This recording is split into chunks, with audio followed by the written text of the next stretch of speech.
I absolutely adore Katrina and I loved having her on the show. She is the founder of Knockout Directive. She's been named a top brand expert to follow in 2024 by MSN.com. She's a branding and publicity expert. Think podcasts, stages, and she does what she does so that she can empower personal brands with the magic of public relations. Sit back, relax, and enjoy the show. Katrina, I am so excited to have you on the show. Shout out all the way from Canada. I'm really excited. We're taking this show global, so I'm really excited that you're here. I'm so excited to dive into your business and get to know you better and hear all the things. So without further ado, welcome to the show. Thank you. Thank you for having me. And yes, I always say we got to build international brands. So That's here we right. go. You're doing it. Yes, for sure. Thank you for being a part of it. It really means a lot to me and to our audience. I was actually stalking your Instagram, and one thing that I love that you use this a lot in your content. You talk about being famous or feeling famous. So I'm excited to learn all the PR things from you. But before we dive into like the nitty gritty, just tell us a little bit about yourself and how you kind of founded your way to being a PR expert and what you do. And everything in between. Well, it was felt like a long journey to get here. I had a long corporate career. It was about 10 years long before I started my business. I worked in corporate marketing and public relations. And the very last company that I worked for just was not a fit. There were a bunch of things happening in the background that made me realize, like, if these people can run a business, surely I can do the same. So I hit a boiling point at some point in that particular career and decided to just take the leap and start my own marketing company. So I was not doing what I'm doing now when I first started, which I think most business owners can relate to. Yeah, like at the time I was like, well, I'm just going to see what people need, whether that's web design, social media management, public relations, general marketing consulting. I just did it all. And that was really how I started getting my foot in the door and building a portfolio. But through all of that, I started building my own personal brand and realized how much I loved doing it. And I realized as I brought on more clients, whether they were social media management or public relations or branding, I only wanted to work with people. And if a product-based business came to me and wanted to work with me, I would want to bring the founder into the story so badly, because I really just believe that that's the most interesting part of branding, storytelling, all of that. So at the time, personal branding wasn't as big of a buzzword that it is today, but I knew that I wanted to just share people's stories. So I started just focusing on people, and then personal branding kind of became the word to use. And I layered that on with public relations, because that was something that I wanted all business owners I worked with to use. And most of them were like, what is that? And am I actually eligible? Can I actually even start doing this in my business? So that evolution has really helped me get to where I am today, where I really work with personal brands on their public relations efforts, almost exclusively now. That's really the lane that I stand in. But it was a long journey of going marketing agency, building my brand as a founder, and then realizing what my true passion is, which is public relations for personal brands and helping people feel famous.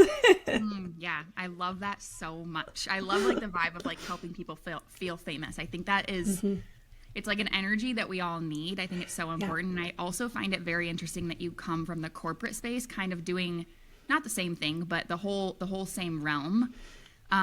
Corporate America, or not America, I guess, corporate world is such an interesting place to be.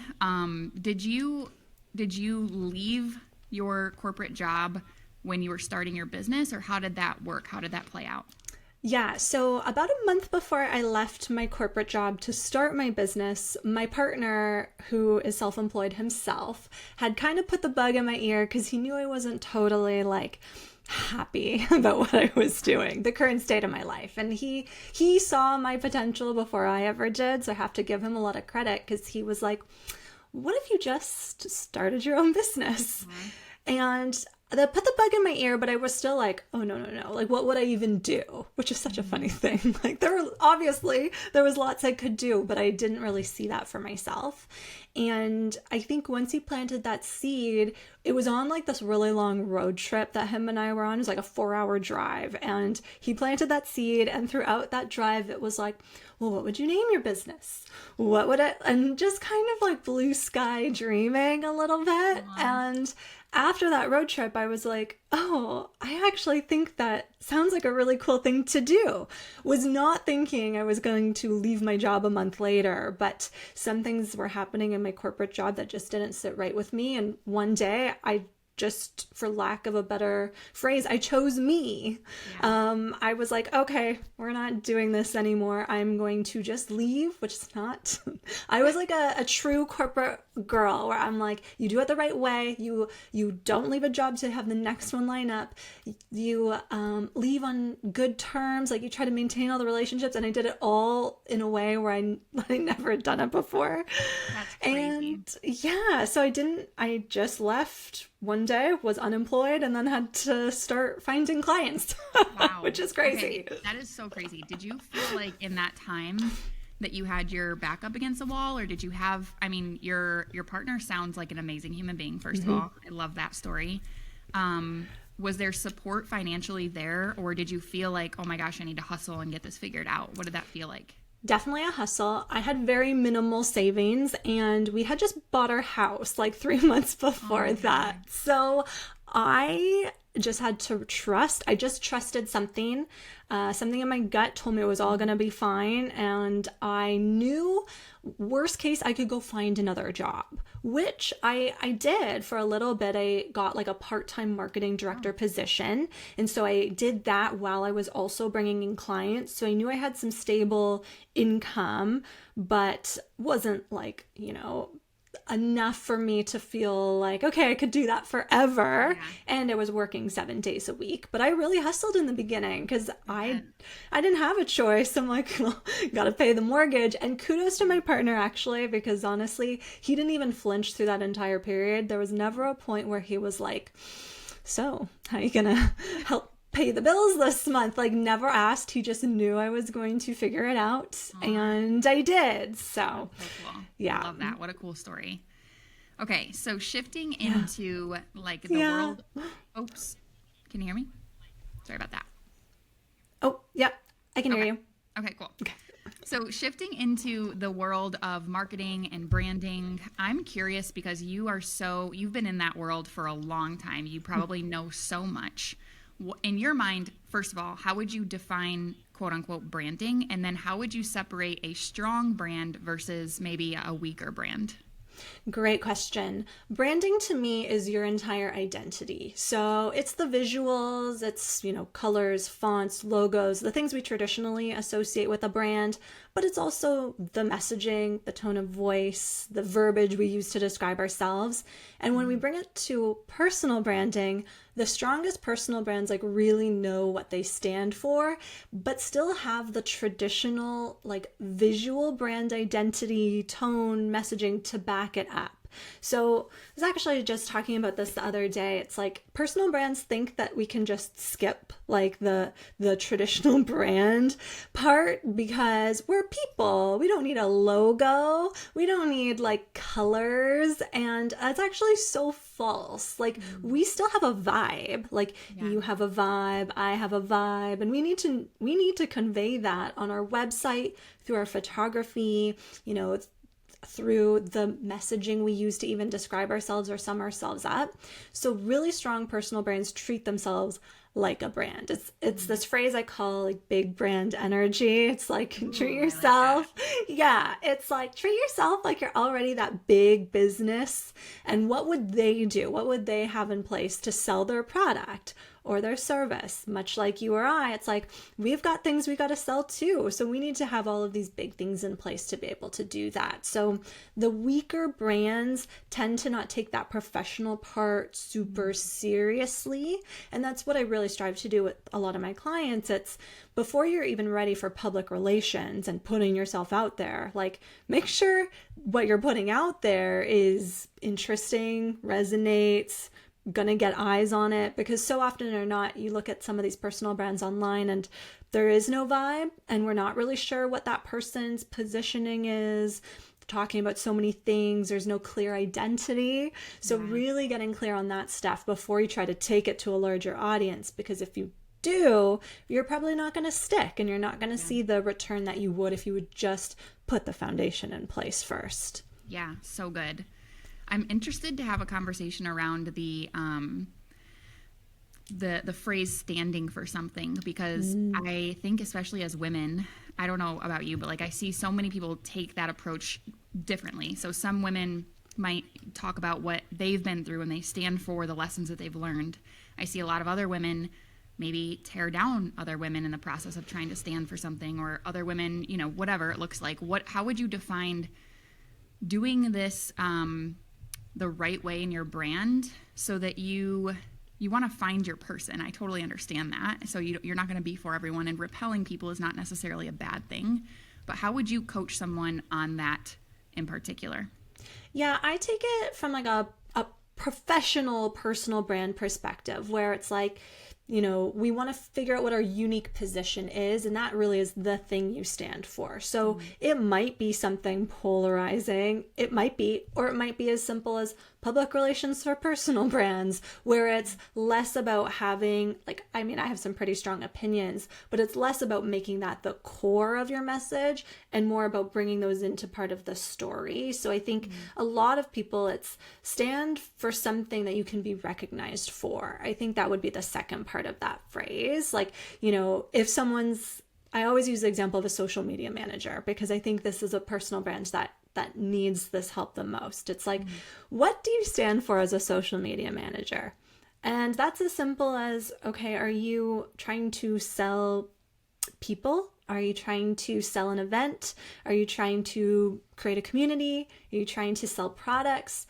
And what do you do differently that really helps you do that? And then what are the principles that come into play? Like, what are the things you stand for when it comes to selling products via social media? What are the non-negotiables? And that starts to be the thing that you stand for, as opposed to it being these kind of like hot takes or hot opinions, which we can have, but we're trying to sell something, grow a business at the end of the day. So I always guide clients in a way where it's like, well, what's actually like the core business message? And sure, we're going to attract and repel clients as part of the strategy. I always think repelling clients is such an interesting, it's not something I'm particularly comfortable with. Yeah, and I appreciate, so like I use the word famous, which I think also repels people naturally before they even come in contact with me. I think they see that and they're like, well, I don't want to be famous. That's true, yeah. And I'm like, okay, but are you sure? Because, well, you know, maybe your ideal client does, like I see that and I'm like, hell yeah. I want yes, to do this.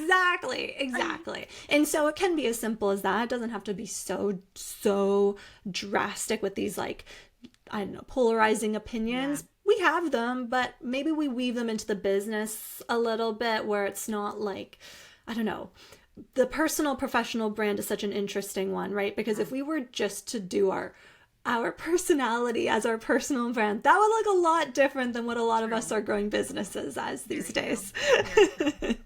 That's a good point. When you are like working with someone, what's your favorite way to coach them?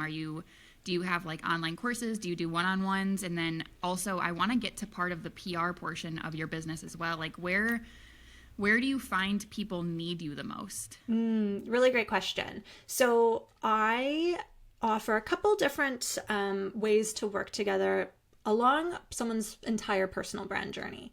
So from the very beginning, if someone's like, I don't have a personal brand, I want one, I don't know what that looks like, we can start there.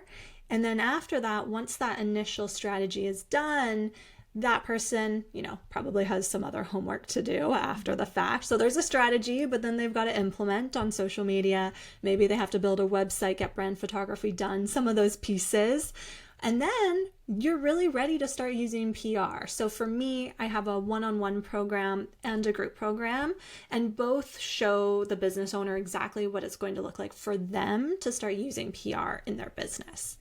Cool. So yeah, super cool. When someone is like just starting out, the group program's a better option because it really shows you like, this is all of the PR opportunities available to you right now, assuming that you're earlier on in your career journey. All of my one-on-one clients, have a larger budget, which means they've been doing business for longer. They feel more confident in their personal brand, more comfortable with starting to make bigger investments and going on bigger stages, that sort of thing. Because there is such a mindset component of PR that people really need to work through before they're even ready to do that. So the group program's a great way to be like, here are some great ways to experiment first. Going on podcasts is a really great one to practice if you want to be a public speaker. Some people prefer writing more, so maybe doing different blogging collaborations or contributor opportunities to start understanding what the writing process looks like when you're working with publications. So I really try to just open it up and show people, here are all the PR opportunities available to you. You don't have to do all of them. For me, I kind of focus on three main things as being the perfect PR formula, which is speaking gigs, podcasting, and media features. They all kind of work together. Not everyone has to do all of them if they don't want to, but knowing that that's the starting place seems to help everyone kind of move along that journey in the beginning, because I really think anyone can do PR, and that's what I stand for. That's awesome. That sounds so fun. So are you, with your one-on-one clients and your group program, are you helping them find the opportunities, or are you teaching them on how to go hunt for themselves? Both. So in my group program, I pretty much show, but group and one-on-one, but my group program is entirely like do it yourself with my guidance. So I'm showing you, here are all of the platforms that a PR person uses to find opportunities. Here are all of the secrets that no one has, for whatever reason, disclosed on the internet in my lifetime. Here's how to do it. Here's how I would do it for my like full done for you clients. Here's how publicists do it every single day. I really like lift the veil on PR in that program. And then in my one-on-one program, it's designed to be more high volume. So for me, I'm putting together the PR strategy and the media list for that person.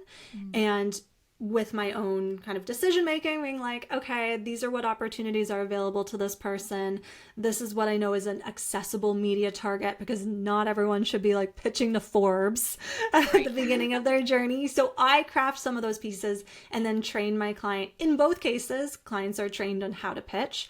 The one-on-one client gets a bit more support throughout that process, because that program's really designed to like secure as many opportunities as possible in a period of time. Whereas the group program really is, here's what's available to you. Here's how to use it. Now take it and, implement when you feel like you're ready to. And that might be during the program. I just actually had a client who did the summer cohort, and she just reached out to me saying that in January she secured 5 opportunities, which I thought was so awesome. And that just goes to show like she learned the skills back in the summer. Maybe she wasn't ready to implement right away. Like through the fall, things got busy, and then New Year's resolutions. She was like, here I am ready to start pitching. And she did. So it really is a skill you can take with you for your whole career. I really believe that. Yeah, that's awesome. I believe so much in the power of PR, but if you were to tell someone with specific examples from your own clients, like why would someone prioritize PR in their business? What are some of the wins and the results that your clients have gotten? Yeah, public relations really does 2 amazing things for our business. So it grows our brand awareness. So if someone's seeing like very slow social media growth because they're just relying on content and the algorithm, public relations is a great way to exponentially increase that. I have a client who is a bit further along in her personal brand journey, but she goes on TV a couple times a month. Yeah, and she'll see an increase in 100 to 200 Instagram followers every time she's on live TV. And let's be honest, like not many of us are actually watching live TV or the news at this point, but still to have that lift is great. Yeah. But my favorite part of PR is actually the second thing that it does, which is brand authority. So not just getting more eyes on our business, but more like highly qualified eyes, people that want to pay us more because they look at us as the expert. So I know for myself, when I started my business, I didn't use PR for myself because I didn't think that was an option. Yeah. And then once I did, within a year of really like leaning into my own speaking gigs, starting to do more podcasting, I had a couple media features, I 4 times my hourly rate within 12 months. And continue to do so, just because people now see me as the expert. It's built up more and more desire for the service that I offer, and people respect the fact that, okay, I've seen her share her expertise in all of these places, so I trust her. Yeah. So that's the reason why I tell people, like, hey, brand awareness is great, but what we really want to do is have more authority. We want to be seen as the go-to. So that's my personal favorite part of it, for sure. Yeah, when I was looking at your Instagram, it's interesting. It's just instinctual. I thought the same thing. Like, I was like, oh, I've seen her now on stages. I've seen her speak in front of people. And it's like, it's the same power that you have when you post a testimonial or a snapshot of a message. I just feel like there's so much social proof, and we are pack animals. So if I see that you're on stages and you're in front of people, I automatically think like, oh, this is her niche. She can get herself up there. She can get me up there. Like, she knows what she's talking about. So I think there is so much power there, without giving too much away or asking you too much, because we're all going to pay you to get into your programs. Where would you tell like someone to start? What is the best like beginner advice of how we can, if we're not people that are going on podcasts yet, et cetera, where would you tell us to start? Yeah, start with your own platform. And I know that sounds so simple, but we all have this amazing tool in front of us where we can record our own talking to the camera videos and just getting comfortable, like getting words out of our body. Going on a podcast and answering questions, or like being at an event or on live TV and answering questions, is actually challenging. Like, we have to think about, our answer on the spot. We have things that we want to say, and we want to make sure we get the sound bite in. And then if we don't, we're like disappointed in ourselves. So a perfect way to start is by just practicing that using our own platforms. And if we have a smaller audience, then the stakes are smaller. So we can just start to build our confidence by doing that and seeing what our own audience reaction is. It's always positive. People love to see the people that they follow speaking directly to them, even if we feel like, oh, I should have brushed my hair before I did that one or whatever. There's times I'm like, oh my gosh, like I can't believe I just did that in my full like sweatsuit. But people love that stuff. And the more comfortable you can kind of get just like riffing on your own platforms, the easier it's going to be to then go on a podcast and start to share your perspective that way. But it also like helps you understand what you actually want to talk about. Like, I'll go back to the example of the social media manager. It's like, there are so many things that you can say about social media. So what are you going to say that's different, that captivates people, that maybe is a bit of a hot take, that encourages people to buy from you? Really practicing those like talking points is what I would call them. Understanding what those are for you and figuring out the different ways you can speak to them is really what's going to help you be a better interviewee when you do go on a podcast or like do a keynote presentation, which are generally like 45 to 60 minutes long. So you got to get the content to fill it. Yeah, that's really good advice. And I love that it all starts with you. I'm a firm believer in that too. I think the misconception from the outside looking in at people who are landing speaking gigs or being interviewed on podcasts is that, and I don't know if this is a misconception actually, this is just, you can correct me if I'm wrong, but like that they are being found. Is that the reality, or are they doing the work to put themselves in a position where they're being invited, or what does that look like? Yeah, I would say it's probably the second one, them putting themselves in the position to be invited. I talk a lot about like, okay, there's really only 2 ways we can secure PR opportunities. We can receive them organically from our network, so people come to us, or we actively pitch to them. But if we're not doing the first very well, like if people aren't asking us to speak or come on a podcast, then we know that we're probably not ready to start pitching ourselves because something's not landing with people. Like, the first 10 speaking gigs I ever did in my career, I didn't pitch a single one. They came through referrals in my network. They came from, me making the right connections and really just continuously sharing my own perspective on social media. And that's what I encourage all my clients to do. It's like, you got to be your own news person first. Yeah. So tell us what the news is in your world. And then people are going to want to hear that at their own events if they're planning them, or they'll picture you on their own stage. But it's really, like I said before, communicating that yourself first and really making sure people understand what it is that you talk about. And that's what makes it really easy for people to come to you and be like, hey, I would love for you to speak at my event. Yeah. But then to your other point, if you're seeing a person who has a really high volume of opportunities, they seem to always be speaking at events, they're always kind of on another podcast or in the media, they're definitely actively pitching on top of that, or they have a publicist or someone doing that for them. High volume comes from high outreach. So constantly looking for new opportunities too, not just waiting. I mean, I feel like that's the manifestation principle. Yeah. You got to take action too. So yeah, I believe in doing both, but that's what, if you do see someone, great example, for me, I seem to have all these opportunities. Yeah, some of them are organic, coming to me because I've established myself as a personal brand that has something to say. But also I do spend, a couple hours every week looking for different opportunities, sending pitches. It's not a huge time investment, but I always have my eyes on okay, what can I do next?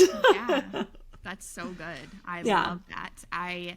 The part that's going to stick with me is be your own news channel. Yes. What's going on in your world. I love that so much. For your first 10 speaking gigs, the ones that you got invited to, were you paid to do those? And if not, at what point did you start charging for your time being in front of other people's audiences? The first 10 I did totally for free. I really believe that we need to start building up that experience first. Mm-hmm. Someone's not going to hire a social media manager without any proof, testimonials, that kind of thing. So same goes for speaking. You got to build up your portfolio. You have to have some reviews. You have to have content you can share. I started charging once I felt like an opportunity wasn't going to be worth it to me if I wasn't paid. Yeah. And it really came down to this event that I did in the fall where it was sold to me as kind of a big deal. Mm-hmm. It was sold to me as hundreds of people, a really flashy, sexy event. And I spent probably 20 hours refining my keynote, practicing, because I was really prepared for this to be one of the biggest speaking experiences of my life. Wow. Ended up being one of the smallest experiences of my life. And I should have seen it coming because the event wasn't promoted very strongly. And I just I kept having this feeling where I was why does it feel like this event isn't even really being promoted? But I thought maybe the person or the organization that was running it had a big email list and that's how they were doing most of their tickets. I never asked because I just trusted. Yeah. And when they came back to me and were oh yeah, so just so you know, we have about 20 people signed up, a little bit less than we were expecting. I was what?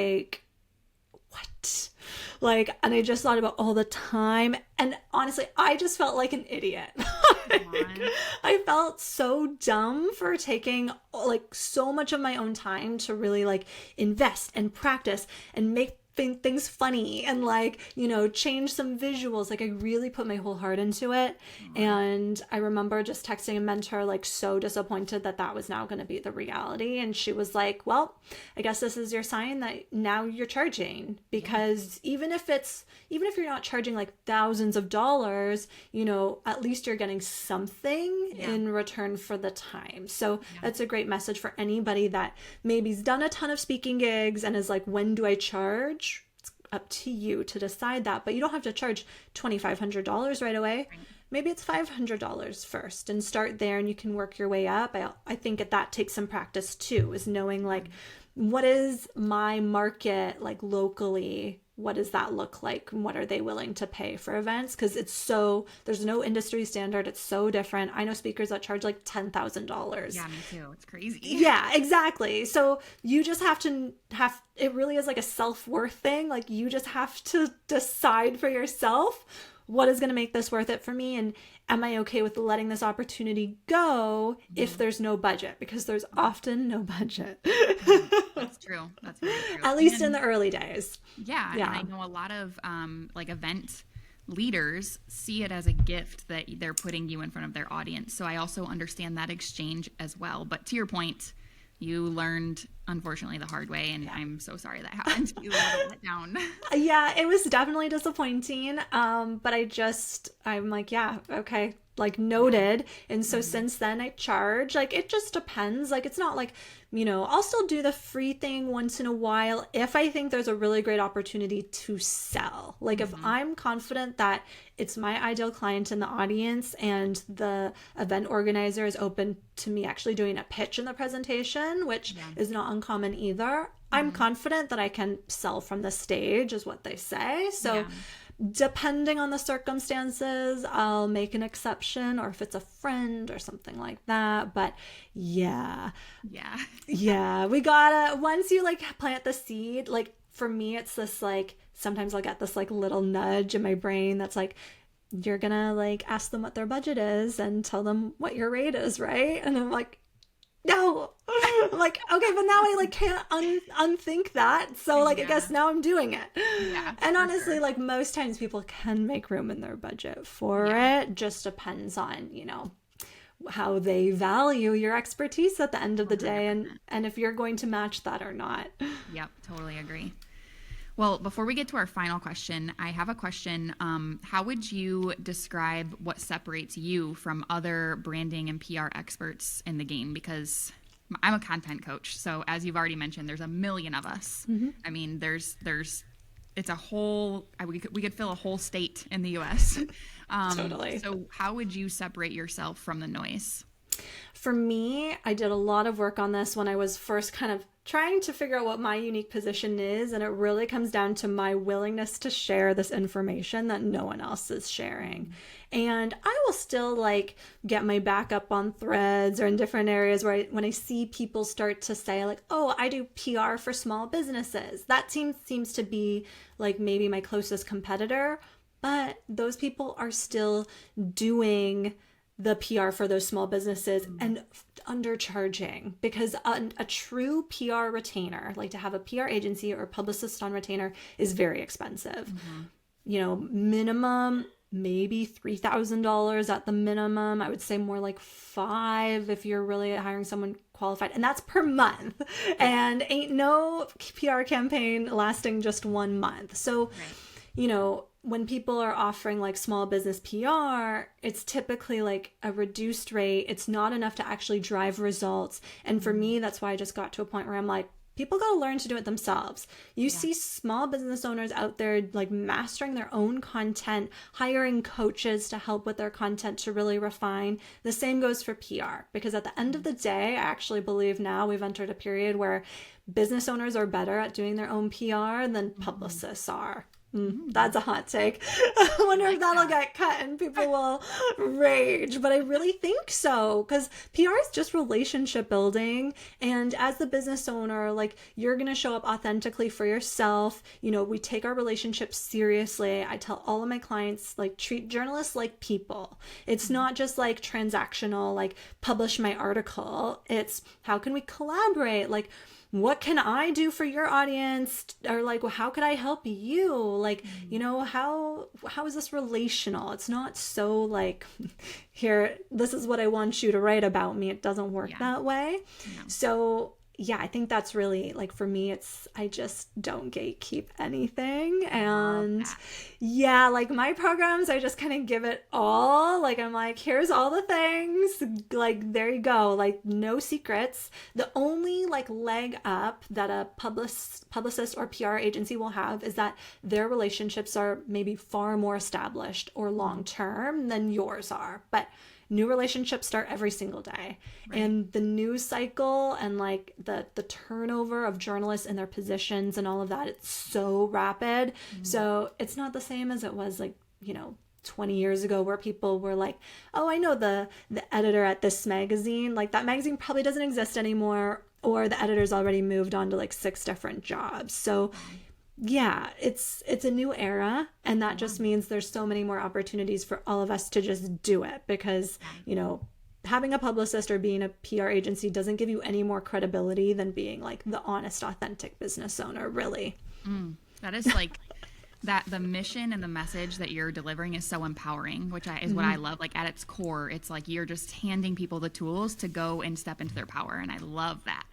Yeah. So cool. And I think it is such an empowering feeling to be able to successfully pitch yourself. Like, such a good feeling. Yes, for sure. I love that, Katrina. So the final question that I ask all of the guests on the show is, because I'm a content coach, I'm curious, what is the best advice you've been given on your Instagram content and that has paid off for you in the long run?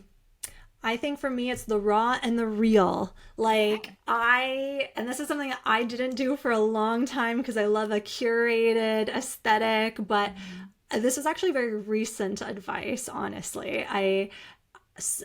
A popular influencer in my area had actually shared like her raw and real content does the best. And I was like, what really is like raw and real these days? And I looked through her content, and not that this is something that I would do, but she's showing her like full range of emotions. She's like showing up with her honest opinions. And that's actually where I have now gotten to, where I'm like, we're not holding back anymore. I used to kind of like shelter a part of myself because of my like former corporate career, where I just was like, we still got to uphold like some professionalism. And now I'm just actually like, no, because I don't actually think that my audience cares about that piece. Like I actually last month I posted a photo of myself on vacation in a bikini on my feed. I saw that. I loved it. And I was like, wow, I actually thought that was the type of content that I would get fired for, like during my corporate career. And so I never would post that kind of stuff. Like, and I just had a personal Instagram that didn't have like thousands of followers. It was just my family and friends. But I still thought that my boss at the time was going to be like, what the hell are you doing? Which probably was the reality. Yeah, totally. So I just was like, I actually went back and forth on it for a couple days. Where I'm like, am I really going to post this? Like, what are people going to say? Blah, blah, blah. All the stories. Is it going to repel people? Like, and then I'm like, well, if it does, then they're not my people anyways. So we're posting it. So that was a couple weeks ago. And then I feel like since then, it's almost lit a bit of a fire in me to just kind of like, I'm just going to show up as I am. I'm going to do less polished Instagram stories. I have a tendency to like talk so fast, or I like skip over my words sometimes. And I'm like, wait, okay, we gotta like say that again, because I've just blended 3 words together. And I used to like stop, re-record, and I'm like, no, we're just going for it now. And I have actually gotten in the past couple of weeks a lot of great compliments where people are like, really seeing you show up differently, or I can see that there's a spark and think it's really cool. So I'm like, okay, we're on the right track. Because all the people that have said that, I appreciate their opinions and respect them. So I'm like, okay, raw and real it is. Like, no overthinking. I love it so much. I'm for sure gonna go cheer for you and check it out and be following you. So with that being said, where can everybody find you on all the platforms, so that we can check out all the raw and the real from Katrina? Yes. My company is called Knockout Directive. So you can find me at knockoutdirective.com, Knockout Directive on Instagram. I'm trying to start to show up on LinkedIn a little bit more, which is like an interesting one to navigate, but I'm Katrina Owens over there. So cool. Love to follow the journey. Whenever you have your findings on LinkedIn, you gotta tell us all the things. Yes. Still working on that one. It's a tough crowd, it feels like, but working on it. I'm like, man. Yeah, that one still makes me a bit nervous, but I'm trying. I'm really like, we're gonna try and see what sticks. I love that. That's very cool. Well, thank you so much for your time and your energy. I will link all of your website, your Instagram, all the places to find you below. But just thank you so much for your time and energy. I love what you're doing. I love your mission, and I really just appreciate your time being on the show. Thanks so much. It was so great to chat with you.